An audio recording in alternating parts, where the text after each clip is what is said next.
Hello everybody, my name is Brady and we are back with another React video, and today we're going to be continuing the extra history series on the South Sea bubble. This is the part I was waiting for. I was very curious to how the bubble is going to pop. The too big to fail actually failing, because it played around with that language in the second one, too big to fail, with this company taking up such a large part of the English economy and floating everything. Like, how does everything fall apart and how do they maintain? That's another huge part of this whole thing. Like, I don't know how they could possibly maintain in a situation where this bubble finally pops, because I know England is not gonna go under. I know they're not gonna like completely fall apart after this. The British Empire is still going to have a decent run after this. This is still the early 1700s. The American Revolution isn't until the late 1700s. And yeah, they have some financial struggles that have been built up over time, and this probably contributes to it. But, like, I don't know how in the world they could possibly how are you still a country? But this should be cool. Let's get started.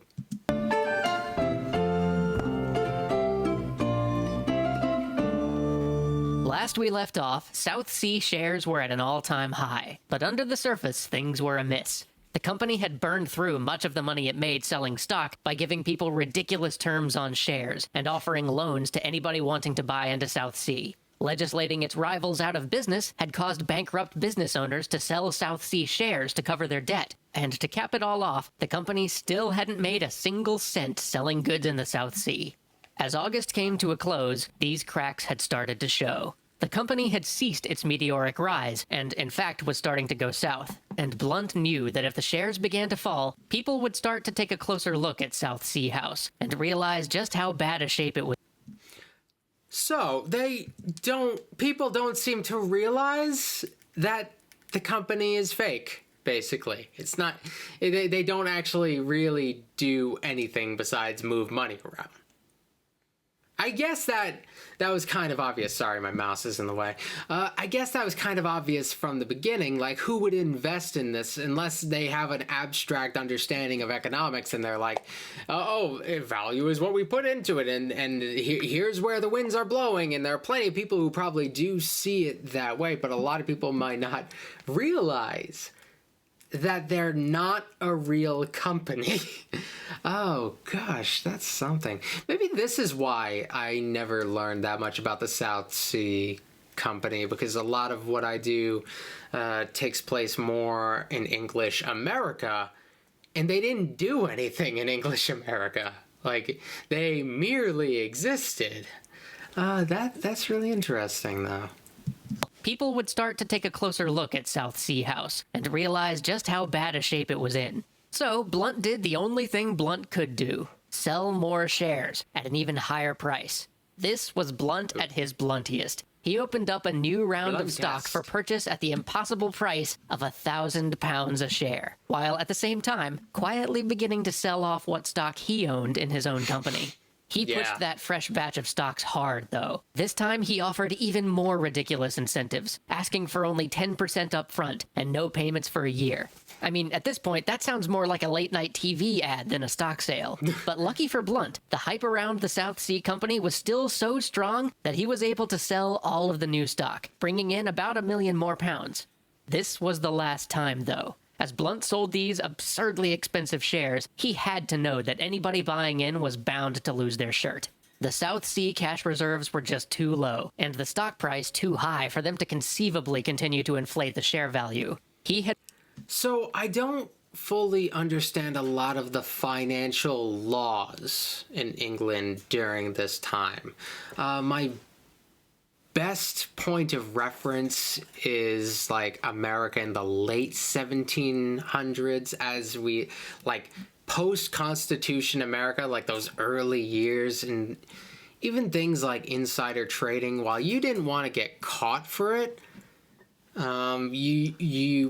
there's a good chance you could get away with not being sent to jail for something like that. So this is going to come down on his head, but I just don't know to what degree he's going to be prosecutable and what the actual charges are going to be.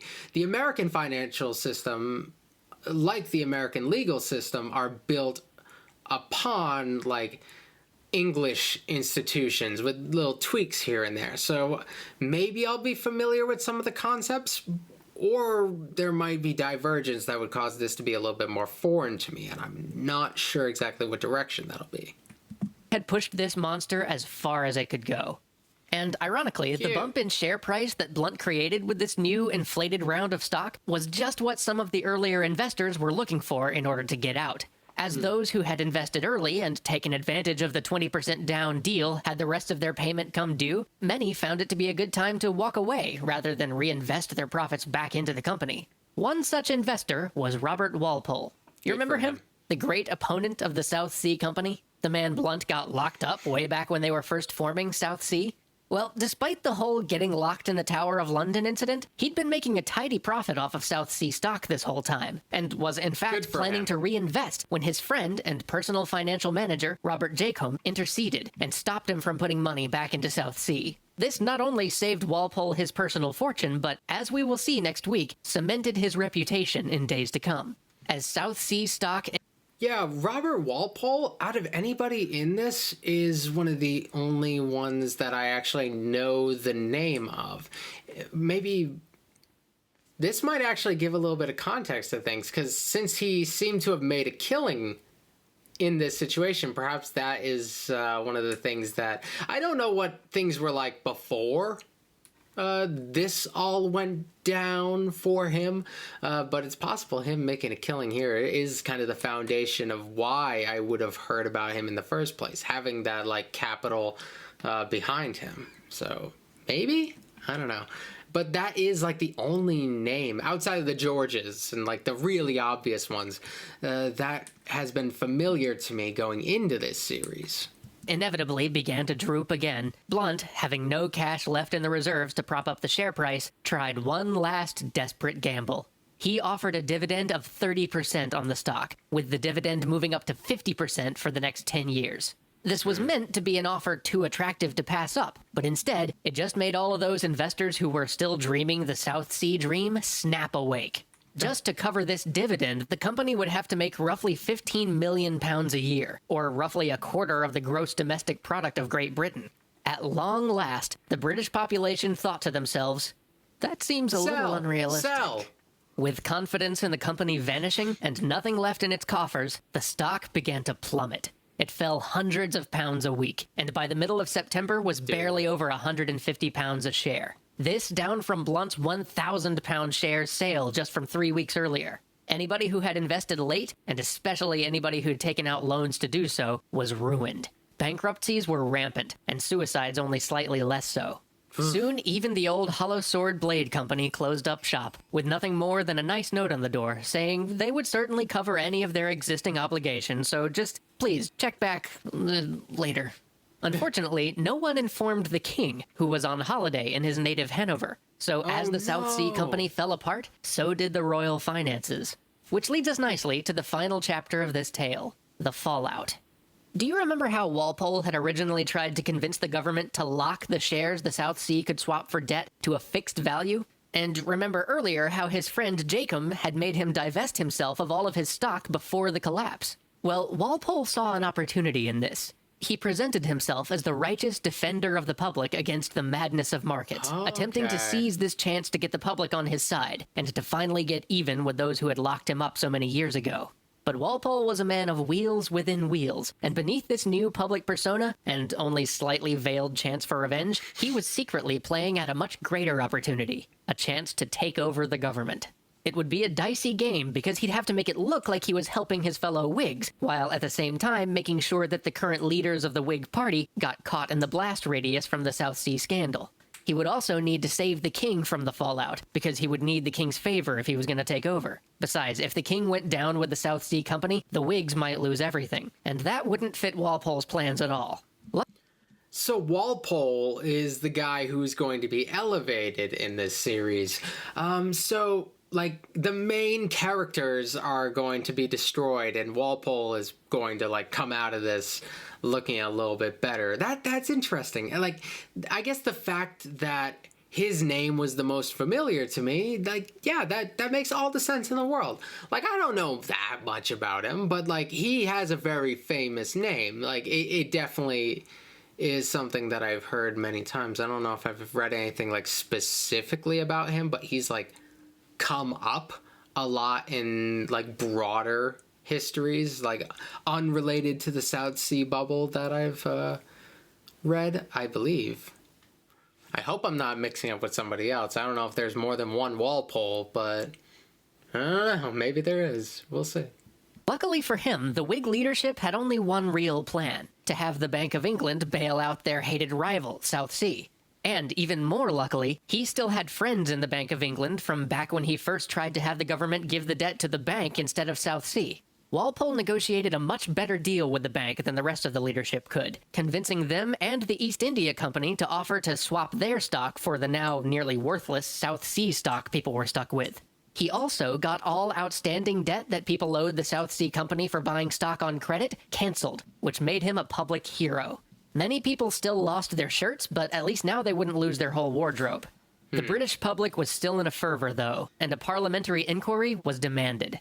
This complicated Walpole's plans somewhat. On the one hand, he needed to appear to be all for rooting out the insidious corruption that had ruined so many. On the other hand, if anybody started looking closely at what had really gone on, the Whigs, the king, even perhaps Walpole himself would soon be implicated. This juggling act was about to get complicated, and it was all about to come to a head around a man named Robert Knight and his little green ledger.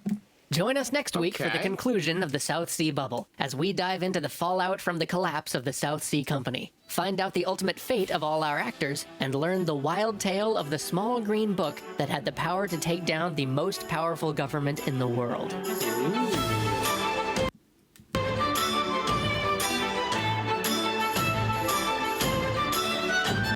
All right, enough of that nonsense. All right, that was interesting.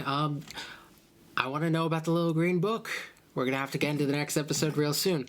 Walpole, I like that he's emerging as more of a character in this, because at first it seemed like he wasn't going to play that big of a role, but now it's kind of set this up in a way, like, I can see how this is transitioning from like a previous period into the one that I'm more familiar with in the grand scheme of the English Empire. Oh yeah, I know, dude. I know. You're very excited to get into the conclusion. He's very excited too. All right. So I hope you guys enjoyed this video. If you did, like, comment, subscribe. I still have the poll up if you guys want to help choose which series I'm going to be checking out next from Extra History.